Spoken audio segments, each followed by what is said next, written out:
Salamat sa Diyos.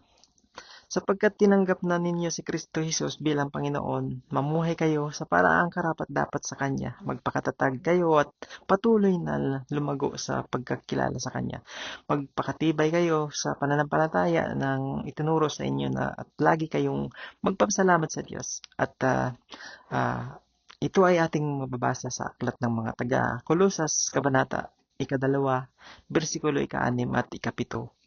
Isipin kung ano ang nagawa ni Kristo sa inyong buhay kamakailan habang inyong pinagbubulay-bulayan, um, ah, ah, bigyan ng bigyan ang Diyos ng anumang pasasalamat sa na sumagi sa inyong isip. Ano man ang nasa isip mo ay mahalaga sa Diyos.